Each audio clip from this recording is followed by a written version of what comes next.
अस्सलाम वालेकुम dear students. आज कल जो एक्सरसाइज जो थी कुछ रह गई थी वो लेके हाज़िर हैं। तो आइए स्टार्ट करते हैं। जैसा कि आप देख सकते हैं कल 10 पॉइंट्स हमने कर लिए थे, 11th आज है। The accident was due to his ruthlessness. ठीक है जी, रूथलेसनेस।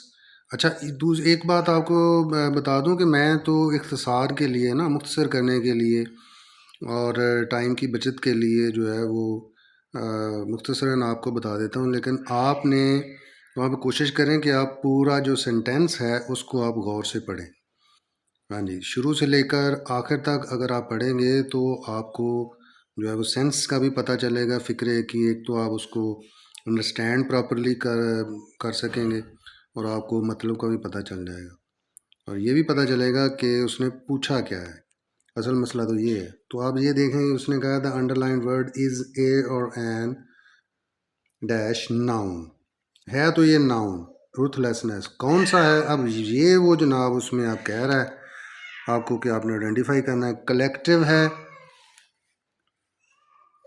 ठीक है जी, कलेक्टिव है, कंक्रीट है या एब्स्ट्रैक्ट है। तो ये जनाब आएगा आपका एब्स्ट्रैक्ट। ठीक है, एब्स्ट्रैक्ट नाउन जो है वो है जो कि कोई तसव्वुराती हो, इमेजिनेटिव हो और आप उसको छू ना सकें, आप उसको जो है वो देख ना सकें, तो वो एब्स्ट्रैक्ट नाउन कहलाता है। ये तो आपको पता ही होना चाहिए। तो ये है आपका एब्स्ट्रैक्ट नाउन। ये लाजम अगर वो देगा तो आपको एब्स्ट्रैक्ट नाउन ही ज़्यादातर देता है। और नाउन के बारे में लाजमी तौर पर एक पॉइंट आपको वो देगा ऑब्जेक्टिव टाइप में। ओके जी, 12th नंबर पे our job is to keep the audience happy. अब ऑडियंस जो है ना वो अंडरलाइंड है, तो वो कहते हैं ये कौन सा नाउन है? ठीक है, कलेक्टिव है, कंक्रीट है या एब्स्ट्रैक्ट है? तो ऑडियंस आपको पता ही है, जो सामईन बैठे होते हैं सामने, हाजरीन, उनको कहा जाता है। तो ये एब्स्ट्रैक्ट तो ये हो नहीं सकता। और कंक्रीट जो है ना वो भी आप इसको नहीं कह सकते। तो ये आएगा आपका कलेक्टिव नाउन, यानी जो इज्तमाही इज्तमा हो और उनके लिए कोई एक नाम रखा जाए तो उसको कलेक्टिव नाउन कहा जाता है। जैसे क्लास है, ग्रुप है, आर्मी है, कमेटी है, तो ये सारे कलेक्टिव नाउन्स कहलाते हैं। ओके जी, 13th नंबर है we have to take the bus dash tomorrow morning. Early, earlier और अर्लीस्ट। तो देखें अर्ली इन द मॉर्निंग होता है, ठीक है। अर्लियर या अर्लीस्ट ये कंपैरेटिव डिग्रीज़ हैं, तो यहाँ इनका यहाँ पर तो इस्तेमाल नहीं होगा, ये तो सिंपल सा फिक्रा है। तो यहाँ पर अर्ली मॉर्निंग है यानी सुबह, ठीक है। तो अर्ली ए जोज आएगा इसका, that is early morning. 14th है we dash our bottle so we could use it. देखें ये एग्जाम्पलरी फ़िक्रा है, ये मिसाल है इसकी जिससे आप समझ सकते हैं कि वी क्लीन्ड, ठीक है। क्लीनिंग तो आ नहीं सकता क्योंकि इस वी के साथ जो है ना कोई हेल्पिंग वर्ब नहीं है, तो क्लीनिंग आईएनजी कैसे हम क्लीन के साथ लगा सकते हैं? तो वी क्लीन आवर बोतल, ठीक है। अगर आप लगा दें, क्लीन लगाया तो जा सकता है, लेकिन क्या है कि सेकंड जो उसका क्लॉज है, second part of the sentence, that contains could, so we could, ठीक है। तो कैन अगर लगाते तो फिर क्लीन आ सकता था। यहाँ पर चूँकि कैन की सेकंड फॉर्म कुड आ गई है, तो फिर यहाँ पर हम लगाएंगे क्लीन्ड। हमने अपनी बोतल साफ़ की ताकि हम उसको दोबारा इस्तेमाल कर सकते, ठीक है जी। ये हो गया, ये इसके लिए यहाँ पर क्लीन्ड आएगा सेकंड फॉर्म। 15th है Ali was impressed dash Sarmad's grade. ये मोस्ट क्या कहते हैं कंफ्यूजिंग जो सेंटेंस है, ठीक है। Ali was impressed with, by और फ्राम तो आना नहीं है, तो टाई पड़ गई आपकी ये ए और बी जोज में कि विद आएगा या बाई आएगा। तो ये चूंकि यहाँ पर सरमद्स ग्रेड है, ग्रेड अगर होते पहले तो फिर तो विद आ सकता था, ठीक है जी। With, impressed with grades. लेकिन यहाँ चूँकि पहले जो है ना वो एक नाउन है, जो है दूसरा जो सब्जेक्ट है उसके उसकी चीज़ है, तो इसलिए यहाँ पर बाई आएगा, बाई सरमद्स ग्रेड। ठीक है जी। ये काफ़ी लोग जो हैं वो इसके ऊपर कंफ्यूज होते हैं। मैंने अपने जो कलीग्स हैं उनसे भी इसके ऊपर डिस्कशन की है। तो ये चूँकि ग्रेड से पहले सरमद है, उसके बाद अपॉस्ट्रॉफी है, उसकी यानी मिल्कियत शो कर रहा है कि उसके ग्रेड है, तो ये सरमद के लिए फिर बाई आएगा, विद नहीं आएगा।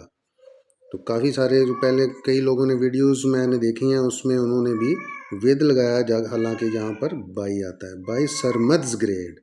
ठीक है जी। तो ये कन्फ्यूजन आपको दूर होनी चाहिए, आप बाई लगाना है आपने। 16 था last summer we dash visited many places.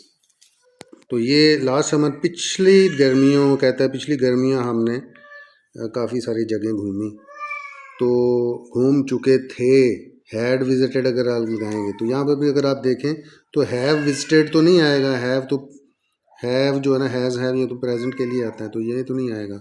तो हैड है, हैड जो है वो लॉन्ग डिस्टेंट जो माजी होता है उसके लिए इस्तेमाल होता है। तो विजिटेड ये चूँकि अभी माजी करीब की बात है, तो ये विजिटेड सेकंड फॉर्म आएगी, पास्ट इंडेफिनिट टेंस का फिक्रा। तो वी विजिटेड मैनी प्लेसेस। फिर 17 है जी, all students dash for prizes competes, तो आ नहीं सकता, ऑल स्टूडेंट्स है, जमा है, तो कम्पीट्स कैसे आएगा, कम्पीट और कम्पीटिंग। ठीक है, तो कम्पीटिंग भी नहीं आएगा क्योंकि इसके साथ हेल्पिंग वर्ब स्टूडेंट्स के साथ नहीं है, ना आर है ना वर है, ठीक है, ना विल बी है। तो कम्पीट, ये जो बी जो है ये कम्पीट आपका आएगा। 18 है, didn't you see the sign, क्या तुमने साइन नहीं, निशान नहीं देखा। You dash drive at more than 30 miles an hour, तो ये है, इसको कहते हैं कि हमने तुमने नहीं देखा। तो you should not, you should not, may not तो आएगा नहीं, टाई पड़ती है आपकी मस्ट नॉट और शुड नॉट के ऊपर, तो यहाँ पर आपका जो है वो शुड नॉट जो है ना वो आएगा। ओके जी। 19 है, you dash find Lubna in garden, you might, ठीक है, बट आई डाउट इट। वो कहता है कि आप उसको कर सकते हैं, पा सकते हैं, फाइंड यानी तलाश कर सकते हैं, आपको मिलेगी लुबना गार्डन में, बाग में, बट आई डाउट इट, लेकिन मुझे इसमें शक है। ये डिग्री ऑफ फॉर्मेलिटी है, ये मे की सेकंड फॉर्म ना, इसको आप समझें, ये एक जो है ना वो डिग्री ऑफ जो मैं जैसा कि मैंने पहले आपको बताया, उसको पोलाइटनेस शो करने के लिए ये इस्तेमाल की जाती है। ओके जी। 20th है, चूज़ द करेक्ट स्पेलिंग।